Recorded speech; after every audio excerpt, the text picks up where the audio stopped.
Hubo un tiempo en que lo imposible sucedía a plena luz del día. Un tiempo en que un simple toque sanaba enfermedades incurables. Una palabra calmaba tormentas y el barro, sí, barro, devolvía la vista a los ciegos. Pero, ¿y si te dijera que los milagros no eran solo para entonces? ¿Qué pasaría si lo imposible aún estuviera esperando un sí de fe? ¿Y si el problema nunca fue que Dios dejara de hacer milagros, sino que nosotros dejamos de esperarlos? Piensa en esto. Jesús no hizo milagros para entretener multitudes. Los hizo para mostrar el corazón del Padre. Cada sanación, cada liberación, cada acto sobrenatural era una carta de amor escrita con poder. No era magia, era misericordia. Era el cielo tocando la tierra en carne y hueso.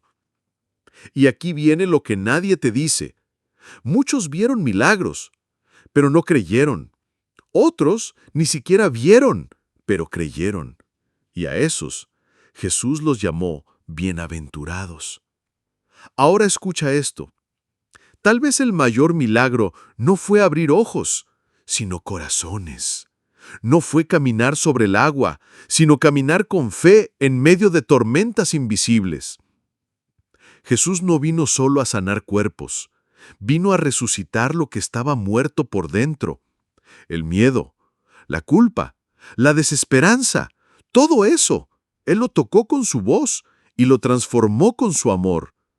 Porque el verdadero milagro no se mide en aplausos, se mide en vidas restauradas, en perdón donde había odio, en propósito donde había vacío, en luz donde solo había sombras. Y si estás escuchando esto, tal vez no es casualidad. Tal vez estás a punto de vivir el milagro que no sabías que necesitabas. No uno que suceda afuera, sino dentro de ti. Una fe que revive, una esperanza que regresa, un amor que ya nunca más te dejará. Dios no ha dejado de hacer milagros. Lo que ocurre es que muchos dejaron de pedirlos y otros dejaron de creer. Pero tú puedes volver a creer. Porque aún hoy, cuando nadie lo espera, Jesús sigue diciendo, levántate, tu fe te ha sanado. Y ese podría ser el comienzo de tu propio milagro. Los milagros de Jesús no fueron trucos ni espectáculos. No eran para entretener ni para impresionar multitudes. Cada milagro era una grieta en la realidad, una interrupción divina en el flujo natural de las cosas. Cuando Jesús sanó al ciego, no fue solo para devolverle la vista, fue para mostrar que Él mismo era la luz. Cuando multiplicó panes y peces, no fue solo para alimentar estómagos, sino para declarar, yo soy el pan de vida. Cada acto sobrenatural era un mensaje con piel, un anuncio vivo. El reino de los cielos ha llegado. Pero la pregunta persiste. ¿Eran reales? ¿O fueron metáforas? Aquí es donde la historia empieza a incomodar, porque muchos intentan explicarlo todo. Que el mar se abrió porque bajó la tarea, que Lázaro no estaba muerto, solo desmayado, que la multiplicación fue simbólica, no literal. Pero si lo reduces todo a ciencia o metáfora, te pierdes el punto más profundo. Los milagros no fueron solo intervenciones, fueron invitaciones. Invitaciones a ver el mundo desde otro ángulo, desde arriba, desde lo eterno, desde un reino donde no hay imposibles. ¿Y sabes qué es lo más impactante? Jesús nunca se glorió de sus milagros. Nunca hizo un show. Al contrario, muchas veces decía, no se lo digas a nadie. ¿Por qué? Porque para él, el milagro no era el final, era solo el principio de algo mucho más grande. Ahora detente por un momento y piensa esto. ¿Qué pasaría si hoy alguien hiciera lo mismo que Jesús? Si un hombre caminara sobre el agua frente a las cámaras, Si alguien devolviera la vista a un ciego de nacimiento, sin bisturí, sin láser, sin explicación médica, ¿le creerías? ¿O lo llamarías fraude, truco, montaje digital? Vivimos en un mundo donde vemos para creer, pero los milagros exigen lo contrario: creer para ver. Y eso es escandaloso, porque no se trata de convencer al cerebro, se trata de tocar algo que el cerebro no controla: la fe. Y aquí viene la pregunta que incomoda. ¿Por qué no vemos hoy los mismos milagros que en tiempos de Jesús? ¿Acaso Dios dejó de actuar? ¿O fuimos nosotros quienes dejamos de mirar? Vivimos bombardeados de ruido, pantallas, datos. Buscamos razones para todo, pero evitamos las preguntas más profundas. ¿Y si la lógica no es el único camino a la verdad? ¿Y si el milagro sigue ocurriendo pero ya no lo reconocemos?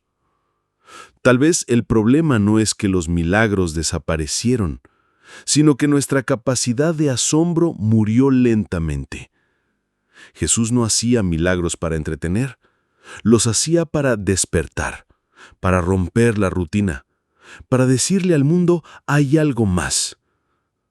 Y ahora llegamos a lo más importante. Los ciegos veían, los paralíticos caminaban, los muertos volvían a la vida. Pero el milagro más grande de Jesús no fue curar un cuerpo, fue sanar el alma. Fue tomar a personas rotas, culpables, rechazadas por todos, y darles un nombre nuevo, una historia nueva, un comienzo nuevo. Jesús no vino solo a cambiar circunstancias, vino a transformar corazones.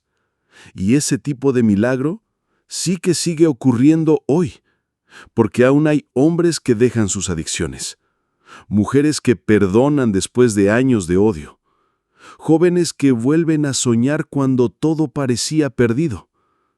Y no, eso no se graba en cámara lenta. No tiene fuegos artificiales, pero es real. Es el milagro que nadie aplaude, pero que cambia el mundo desde dentro.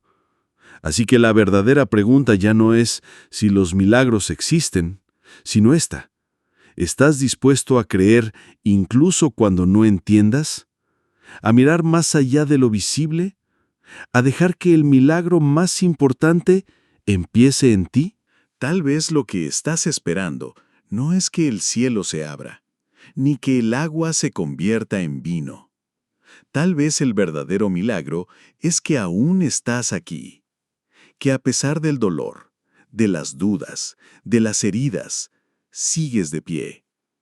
Eso ya dice mucho. Porque si algo nos enseñan los milagros de Jesús, es esto: Dios no está lejos. Está donde lo llames, aunque sea entre lágrimas. Y aunque no entiendas los tiempos, aunque no todo se cure en un instante, aunque no veas la respuesta de inmediato, no significa que el milagro no empezó ya. Jesús no hacía milagros para impresionar, sino para revelar quién es Dios, un Padre que ve, que escucha, que restaura. Y si hoy estás oyendo esto, no es casualidad. Tal vez, justo ahora, algo dentro de ti está despertando. Ese pequeño fuego, esa esperanza que parecía muerta, esa fe que creías olvidada. Eso también es un milagro. Así que no esperes más señales. El milagro sigue caminando y podría estar yendo directo hacia ti.